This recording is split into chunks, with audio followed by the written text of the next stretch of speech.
Hey guys, Alex from 7th Hour Films back again with Attack on Titan. Last time on Attack on Titan, we had Midnight Sun, where, turns out, Armin was actually still alive. He was still barely alive, but so was Commander Erwin. They were both still alive, and so a choice had to be made who would be revived as a Titan. Levi and Hanji thought they had the decision made in reviving Commander Erwin. However, they realized that, honestly, it'd be better to let the man rest after all this time. The man had finally completed his war, basically. He gave up on his dreams, and he gave his life for humanity. And, yeah, that's essentially what Commander Erwin told them. It's like, just go, leave me, let me die. And so they injected Armin, and he became Krispy Kreme, as I have dubbed him. And yeah, he is now a Titan. He ate Bertolt, which means Bertolt is dead as well. Bertolt and Commander Erwin are gone. And yeah, we're kind of in the aftermath of this battle now, I feel like. Which means the only place we can go now is to the cellar. Will that be this episode? I don't know. Maybe. Maybe it'll be this. Maybe it'll be next episode. Who knows? We'll find out. But yeah, that is basically that. Like always, the reaction is down in the description and in the pinned comment for your viewing pleasure. So let's go ahead and get right into this episode of Attack on Titan. Here we go.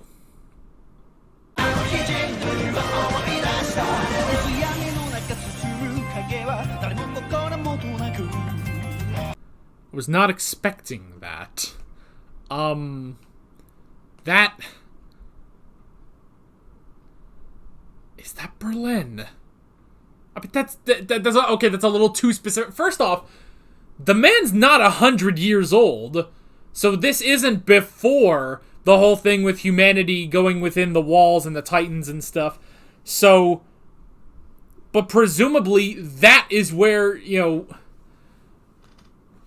when we hear about Reina and Bertolt and Annie and where they came from, is it there? I mean, so not, I'm going to say specifically not Berlin, but that is another human civilization that's way more advanced than the one we have. Oh man, it took me a second to realize that was Deku's voice. When his voice got a little, when he raised his voice a little bit more, I could hear it. At first I was like, is that fucking like Johnny on Bosch or something? But no, it's fucking Justin Briner. Oh man, and then that took me out of it because I was like, wait a second, because it's like I have to keep reminding myself. I was like, well, wait, this is Grisha. This is young Grisha and his sister? Okay, so maybe that rules out Zeke being a brother or something. I don't know.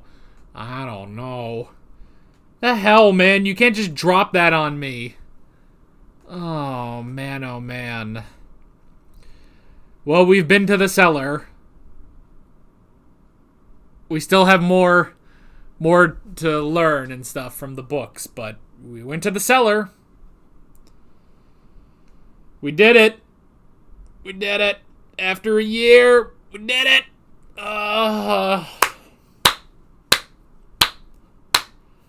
The Battle of Shiganshina is over. There's like 3 more episodes of this season, though, I know. So I'm just hoping that the next 3 episodes is just a dump of lore. You know? That's what I'm hoping. Is it only 12:30? Jeez. It feels later in the day than it actually is, so...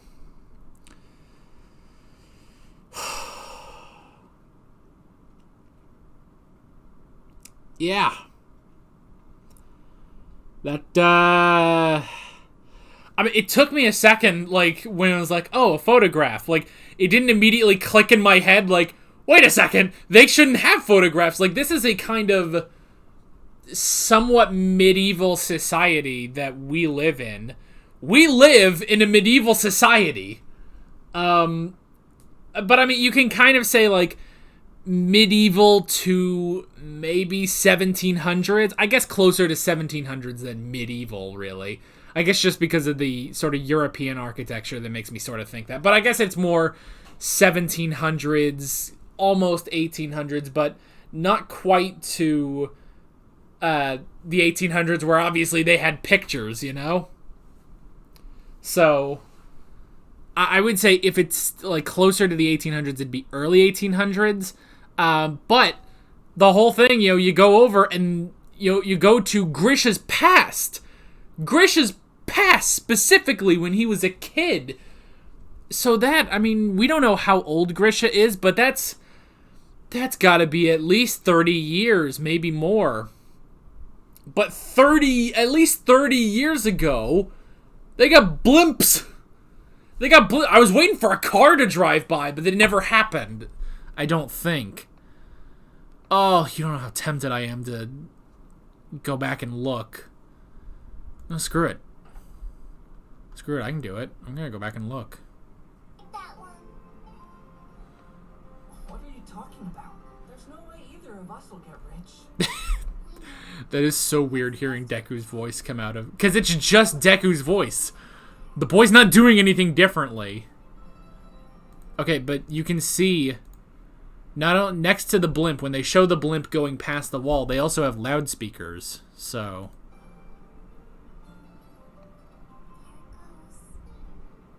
I don't think they show a car.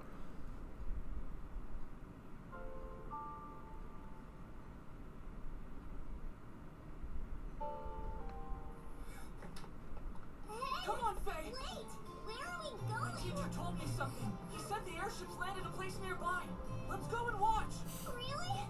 But Mom said we shouldn't leave the walls no matter what! It'll be fine. We'll just be gone for a minute. Be right back, Faye! Stop right there!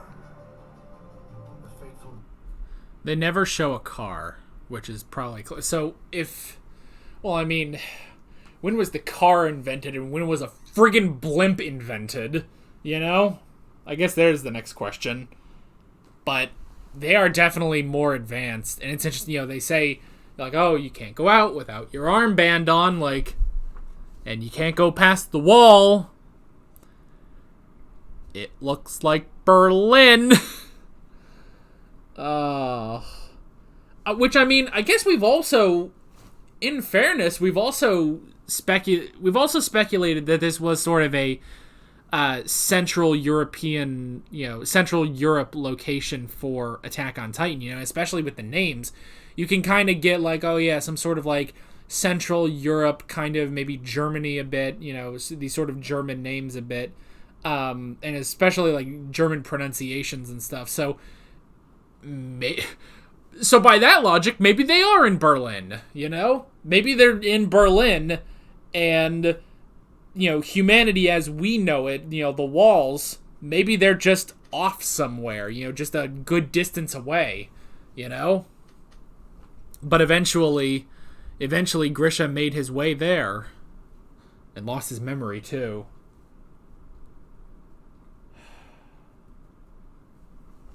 Oh, but wait.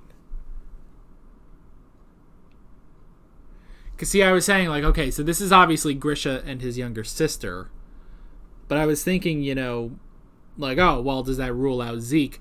But in that photograph they showed, if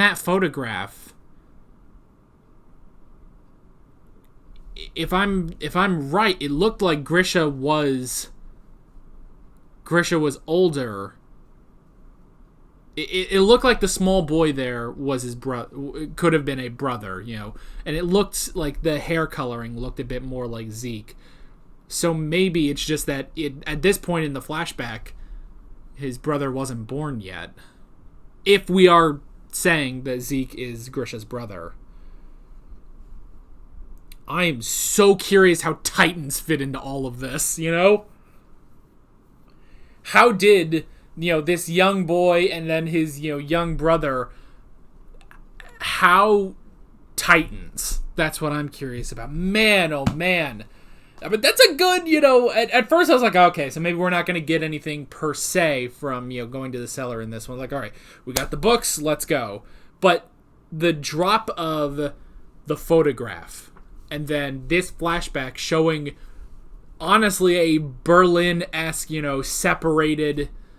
Of course, that would mean after World War II, wouldn't it? Or would it be? Yeah, I think it would be World War II. Yeah. So maybe that's not right. Maybe it's just. Maybe it's just meant to invoke those ideas, but not really like, oh, this is Berlin after World War II. I don't think it's supposed to be that specifically. But yeah, but with this, and that's the weirdest thing, we're watching Attack on Titan, it cuts to a blimp, I'm blown away, that is insane.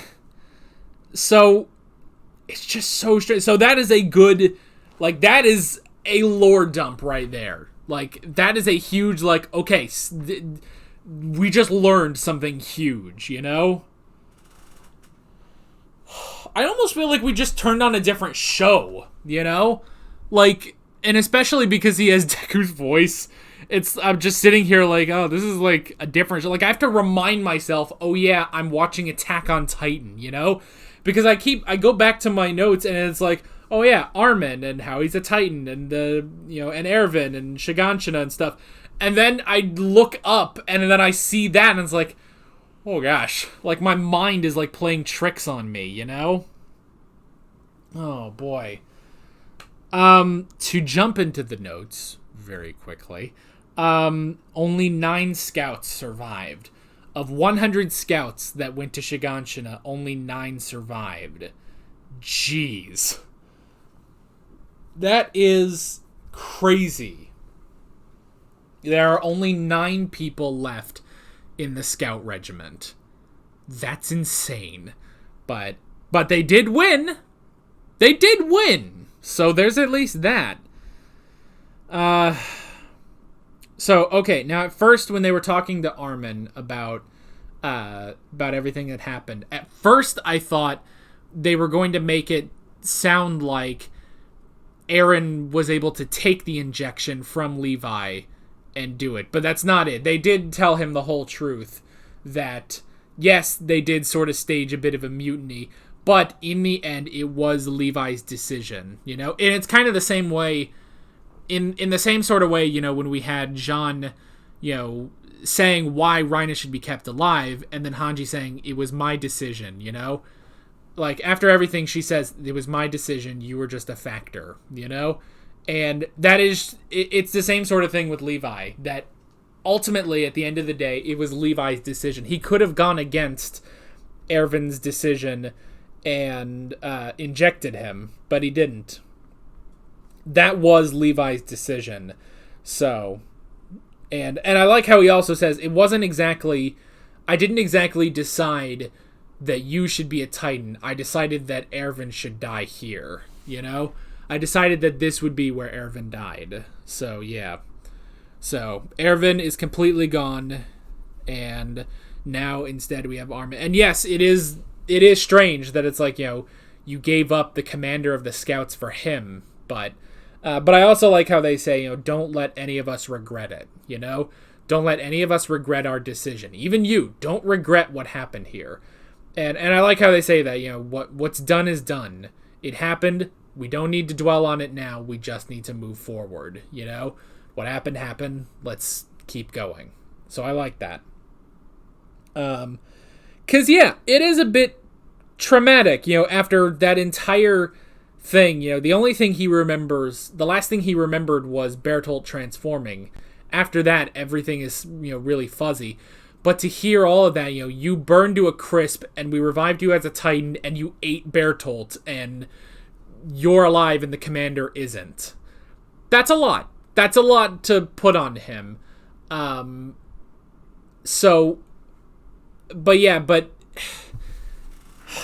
It's tricky, It's very tricky. It's very difficult, very traumatic for him. But hopefully they will be able to move on, Hopefully they will be able to move forward with this. What happened.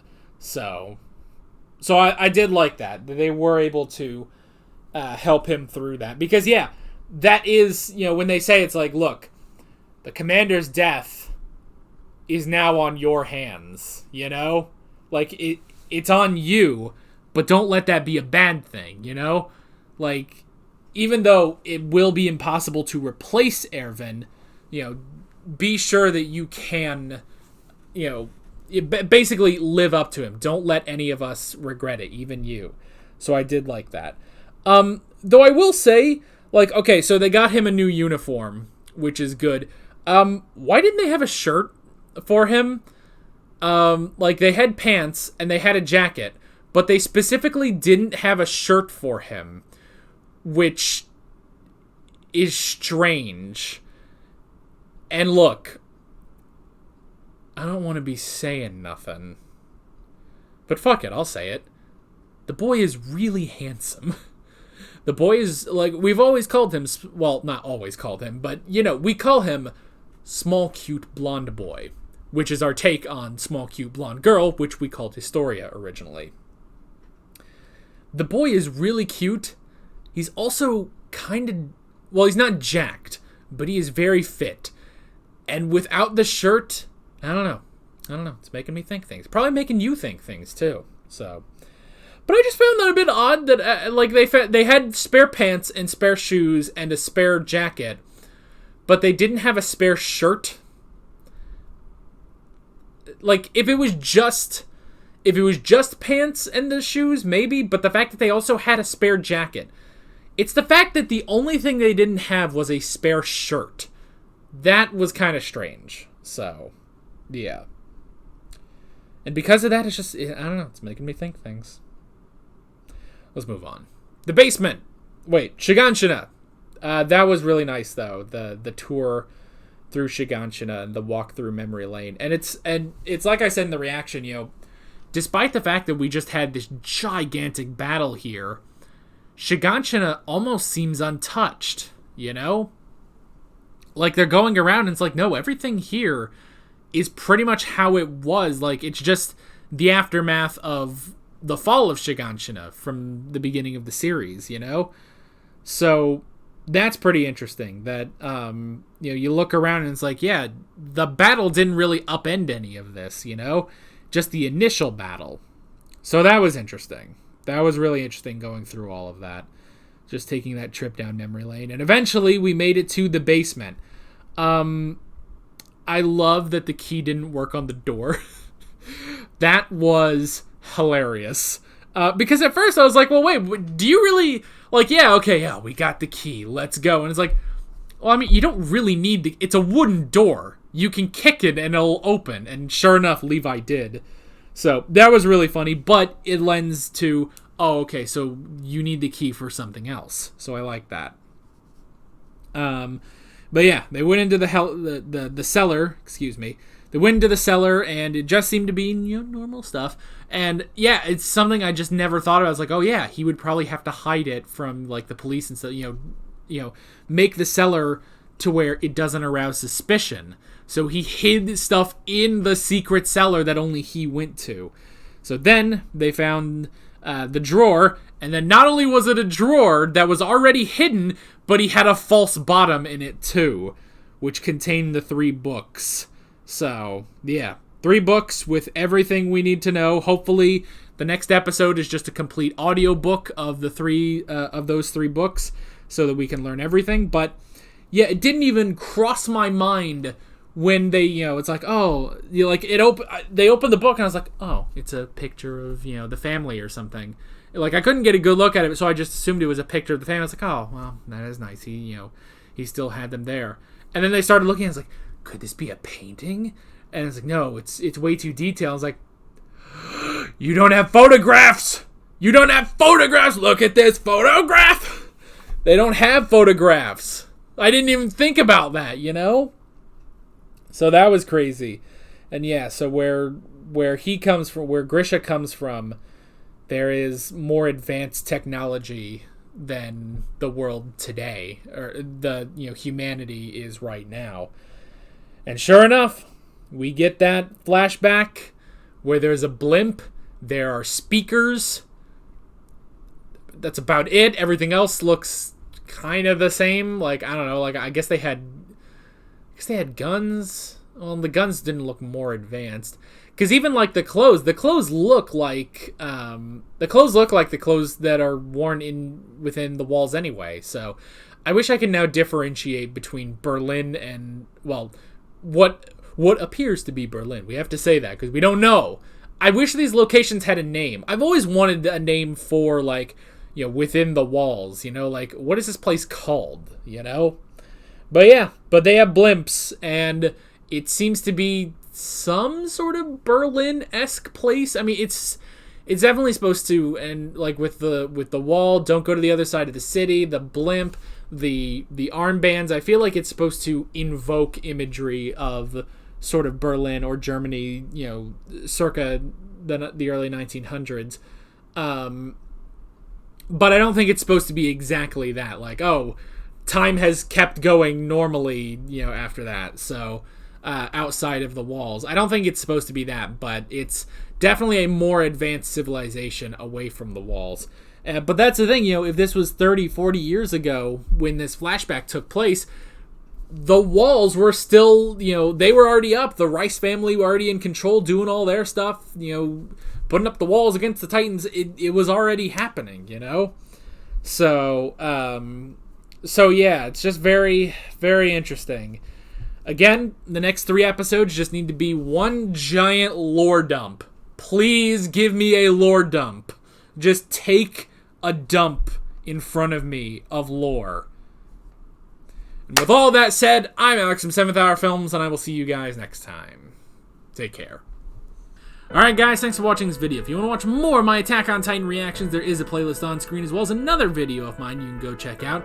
There's a subscribe button and a Patreon button as well as other links in the description if you want to go check out any of those. See you guys later.